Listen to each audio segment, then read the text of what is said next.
Seven part में आप सभी लोगों का बहुत बहुत स्वागत। माय नेम इज विजय। आपने ई पाठशाला चैनल पे 6 पार्ट अभी तक देखे हैं। हम चाइना से रिलेटेड देख रहे थे और हमने जापान से रिलेटेड पहले ही पढ़ लिया है। अगर आपको ऐप नहीं मिला है अभी तक तो वीडियो के डिस्क्रिप्शन में लिंक है, ऐप डाउनलोड करिएगा, उसमें आपको सारे नोट्स मिल जाएंगे। इवन जो ये टॉपिक हम पढ़ा रहे हैं ना पीपीटी के थ्रू, ये भी आपको वहाँ पे मिल जाएगा। अब यहाँ पे हम बात करने वाले हैं कि किस तरीके से एक दौर आया था जिस टाइम पीरियड पे जापान की सरकार ने, जैसे कोमिंताक पार्टी की सरकार चल रही थी और कोमिंताक पार्टी की सरकार के टाइम पीरियड में आपने देखा होगा कि सन यात सेन थे और देन उसके बाद चंकाई शेख करके आए और उसके बाद काफी हद तक चंकाई शेख ताइवान के अंदर निकल जाते हैं और जापान अटैक कर देता है चाइना के ऊपर। तो Japan invade China in 1937। It Weeknd the China and destroy the life of common people. होता बस यही है कि जब जापान अटैक कर देता है चाइना के ऊपर तो वहाँ के लोकल लोग जो होते हैं, वहाँ के लोकल लोग, वहाँ पे होता ये कि जब कोई सरकार ही नहीं है तो फिर वहाँ पे उनकी लीडरशिप को चलाने वाला कौन होगा, है ना, कोई नहीं चला सकता। तो ऐसी कंडीशन में आप देखेंगे कि जापान काफी हद तक चाइना को ओवरकम कर लेता है या उसको कैप्चर कर लेता है। 1937 के बाद ये प्रॉब्लम हमारे सामने आती है और चाइना उस समय दो क्राइसिस से जूझ रहा था। नंबर वन इकोलॉजिकल यानी कि पारिस्थितिक स्थिति, जैसे कि मिट्टी का खराब होना, डिफॉरेस्टेशन, फ्लड जैसी बीमारियां, फ्लड से होने वाली बहुत सारी प्रॉब्लम्स। उसके बाद सामाजिक आर्थिक बहुत सारे कारण थे जिसकी वजह से चाइना उस समय जूझ रहा था। तो उस टाइम पीरियड पे एक नई चीज हमें सामने देखने को मिलती है जिसे बोलते हैं कम्युनिस्ट इंटरनेशनल। अब ये है क्या? इस समय जब कोई सरकार चाइना के अंदर नहीं है तो चाइना के अंदर नई सरकार, नए लोग इवॉल्व होंगे कैसे?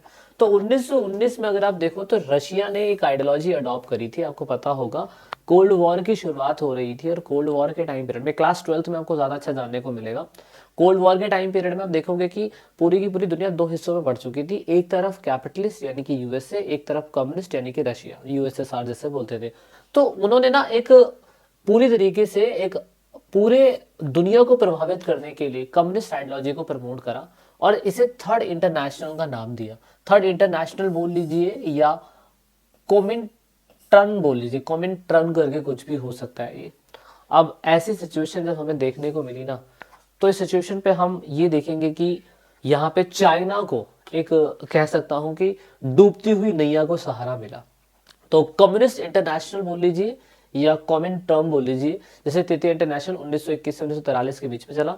ये एक साम्यवादी संगठन है। पूरी कंट्री के अंदर ये कोशिश करता है साम्यवाद यानी कि कम्युनिस्ट आइडियोलॉजी को बढ़ाए। तो यहाँ पे यही हो रहा था, कम्युनिस्ट आइडियोलॉजी को ये बढ़ाने की कोशिश कर रहे थे और माओ जेडोंग उनके नेता थे।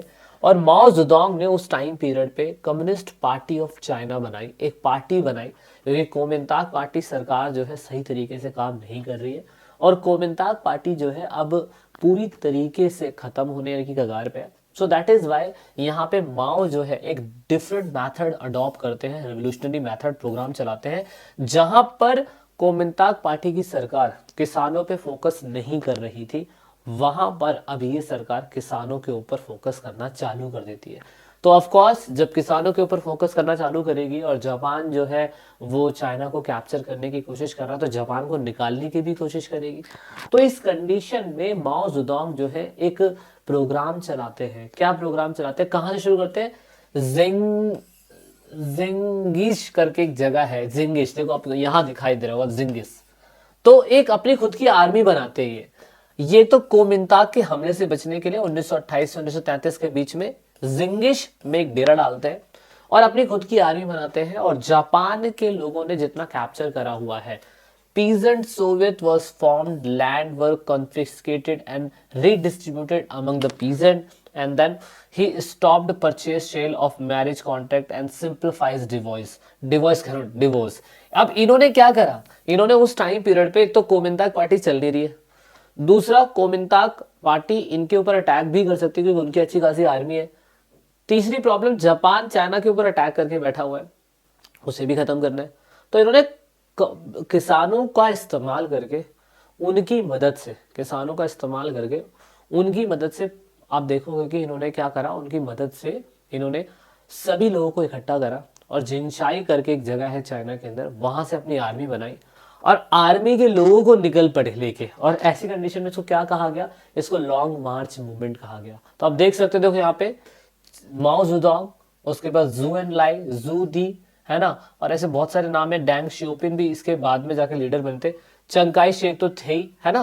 तो आप कह सकते हैं कि एक तरीके से लड़ाई थी कम्युनिस्ट पार्टी ऑफ चाइना के बीच में और चाइनीज नेशनलिस्ट पार्टी, और उस समय पे जितने भी जापान जापानीज लोग जो चाइना को कमजोर बनाने में लगे हुए थे, उनके खिलाफ एक तरीके से बैटल थी। इसको लॉन्ग मार्च बैटल कहा गया। इस लॉन्ग मार्च बैटल को 1934 से 1935 के बीच में चलाया गया। 6000 गोरिल्ला वॉर्स इस पे हुए और इसको कई माइल्स तक, शंघाई तक इसको चलाने की कोशिश करी गई। मतलब जहां तक भी मतलब जापानीज लोग कैप्चर करके बैठे हुए थे, वहां तक माओ जुदोंग और जू एन लाई के सभी ने मिलकर 1 लाख सैनिक निकाले। उसमें से 20% ही लोग जीवित बचे, लेकिन ऑफकोर्स इन्होंने काफी हद तक कंट्रोल कर लिया था, चाइना को बचा लिया था और जापान निकल चुका था।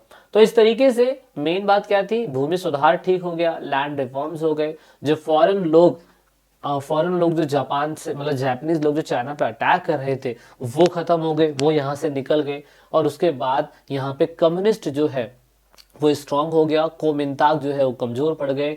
और उसके बाद इस वॉर के खत्म होने के बाद पूरी तरीके से यहाँ पे कम्युनिस्ट जो है वो कैप्चर कर लेते हैं और कम्युनिस्ट पार्टी की सरकार, सीपीसी की सरकार जो थी, वो पूरी तरीके से पावर में आ जाती है। सो दोस्तों, ये 7 पार्ट था। कब कम्युनिस्ट पार्टी पूरे के पूरे चाइना में क्या क्या बदलाव लाएगी, माओ जुदोंग, जू एन लाई और डैंग शियोपिन, बहुत सारे लोग हैं जो क्लास 12 से भी जुड़े हुए हैं। सो नेक्स्ट पार्ट में इनके बारे में डिस्कस करेंगे। जय हिंद, जय भारत, वंदे मातरम। ऐप डाउनलोड नहीं करा है तो आप जरूर डाउनलोड करेगा, नोट्स और पीपीटी आपको सारी वहीं मिल जाती है। So this is it in this